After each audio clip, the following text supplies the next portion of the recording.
Manoy, mga Manay. Nandito na po ang maestrong Bicolanong Kalikotero. Sir Manny po, at your service. Marhainal daw po, mga Manoy, mga Manay.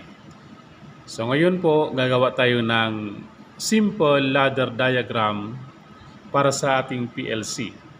So ang gagamitin natin na software ay ang GXWorks 2 version 1. So ito po ang ating gagamitin na software para paganahin ng ating PLC. Ang PLC pala natin is Mitsubishi, ang brand. So gagawa tayo ng new project. So click project, click new, then click OK. So wait tayo ng ilang seconds para lumabas yung lalagyan natin ng program. So eto na ang lalagyan natin ng program. So dito maglalagay tayo ng mga symbols. So first symbol na ilalagay natin ay ang normally open.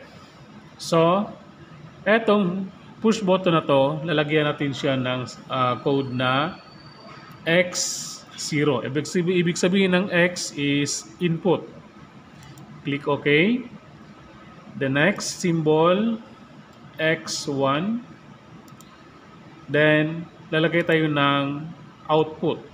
So, ang output natin is Y0. Then, click OK. Then, dito ba, maglalagay tayo ng open branch. So, ang open branch na ilalagay natin, kung ano yung output natin, yun din ang open branch. So, Y0. Para mayroon siyang interlock. So, etong Y0, ito na yung fan 1 niya. Ito, ang X0, ito ang start. Ang X1, ito ang stop. Ito naman ang interlock. Ang open branch niya, ang Y0. Ito ang output niya.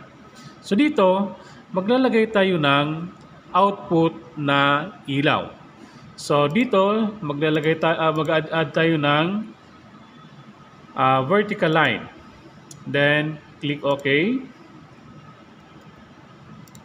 So, add vertical line, click OK. So, meron tayong vertical line. Mag-add tayo ng output. So, ang output natin para sa ilaw is Y1.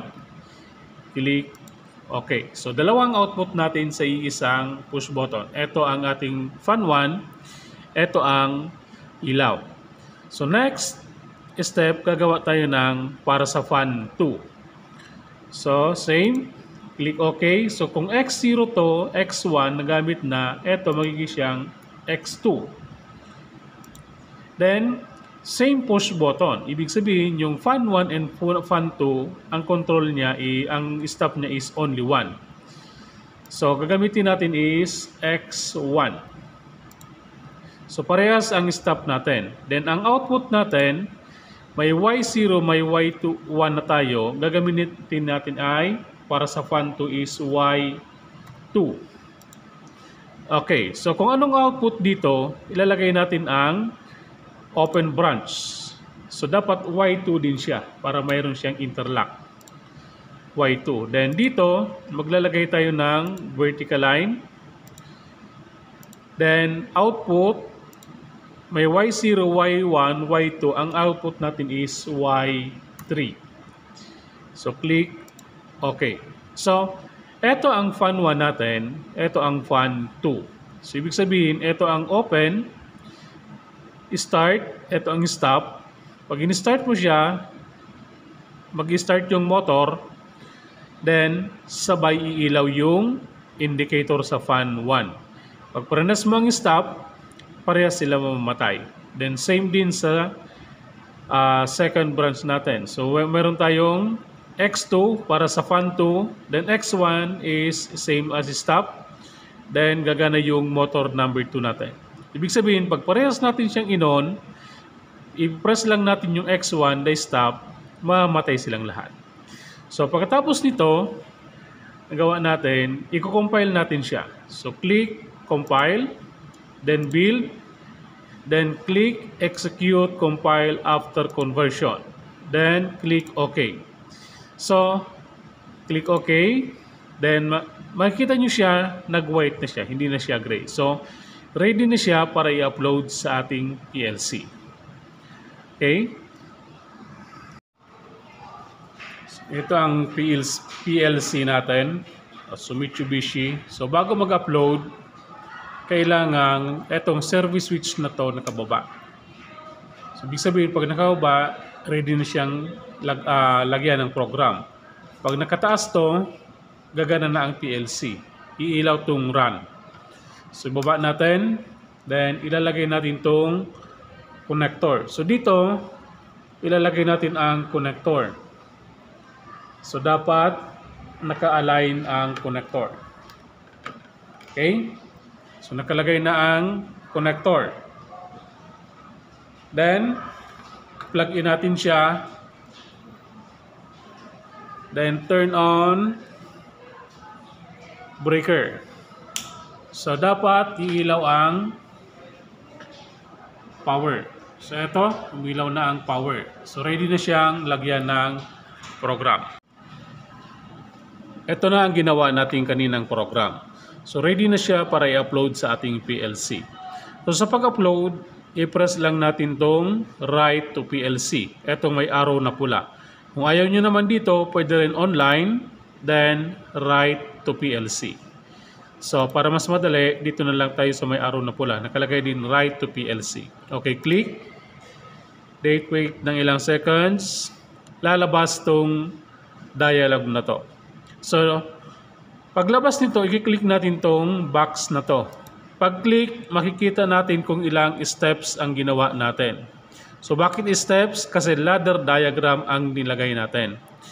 Then sunod, click execute. Then makikita natin dito ang progress ng pag-upload ng ating program sa PLC. So yan, nag-upload na siya. Pag yan napuno, ibig sabihin uploaded na sa ating PLC. So 100%. So 1:1 diagram pumasok na sa ating PLC. So close natin to. Then close. So ibig sabihin, once na pinagana natin ang ating PLC, etong program na to ang gagawin natin sa PLC. So i-connect natin ang mga connector para sa push button, sa motor at sa ilaw. So okay, connect natin.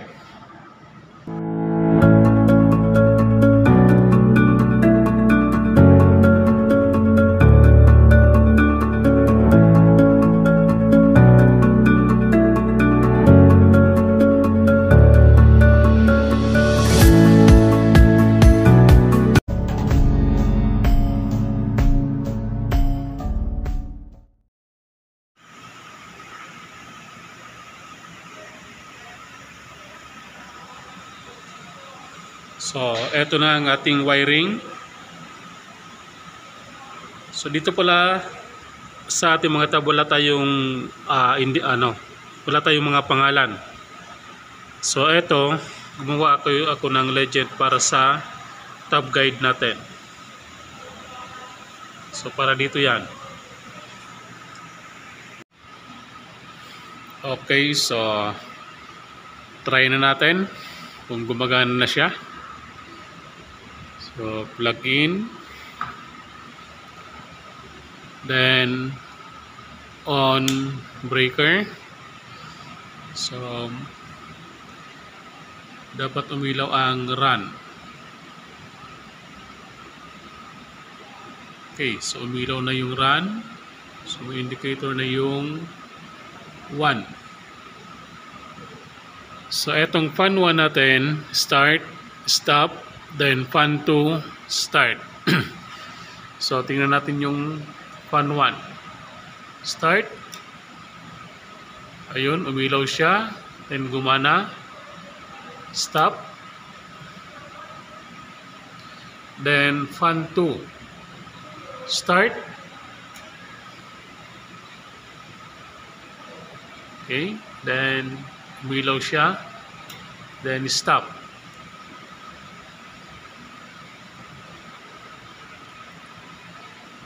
Okay, so nag-stop na. So fan 1 and fan 2. Fan 1, fan 2, then stop. So sabay sila mag-i-stop. So, ibig sabihin, yung fan 1 start and fan 2 start, isa lang ang stop niya. So fan 1 start, stop, fan 2 start, then stop. So isang stop lang. So yun ang ginawa natin na ladder diagram. So yun ang code na nilagay natin. So dito naman sa ating PLC, nakikita po ba? Ayan. So lagay natin dito. Kung makita nyo na umiilaw yung number 1. So ang number 1 kasi is stop. Pag press ko ang stop, mawawala yan. So pag press ko ng fan 1 start, iilaw dapat dalawa sa baba. Okay. So umilaw yung 0, 1. Ibig sabihin yung 0 sa fan, yung 1 para sa indicator. Stop. Then i-press ko ang F2, iilaw yung 2 and 3. Then stop. So sa taas, magbi-blinky lang yung 0 and 2. Pag rinilis ko ang button, mawawala yung 0 niya sa taas, sa input. So dito sa baba, steady na yung 0 and 1. Stop. Press. Iilaw yung 2. Release. Iilaw yung 2 and 3.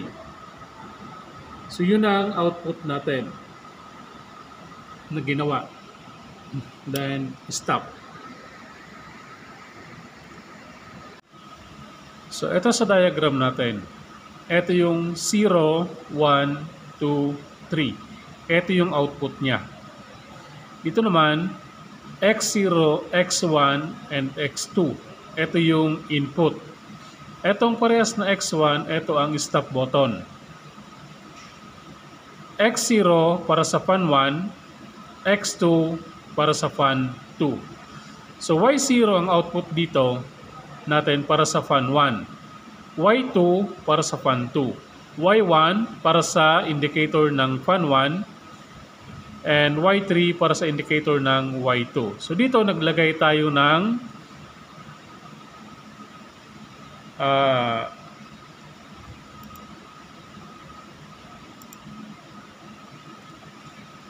naglagay tayo dito ng open branch. So ang open branch na to para to sa relay, para mag-interlock lang siya.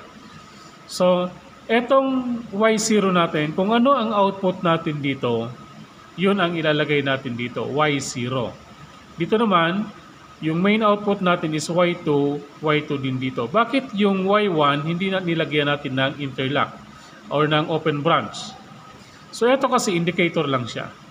So pwede mo siyang lagyan ng diretso na kahit wala ng open branch para lang siya sa indicator. So ito kasi is yung relay.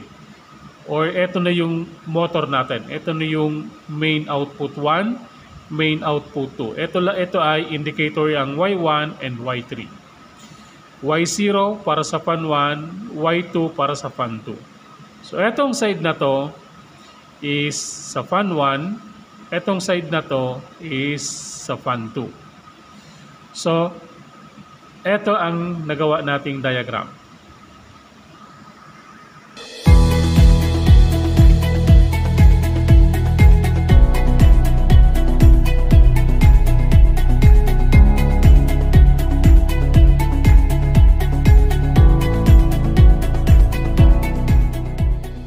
Thanks for watching Sir Money TV, channel 143.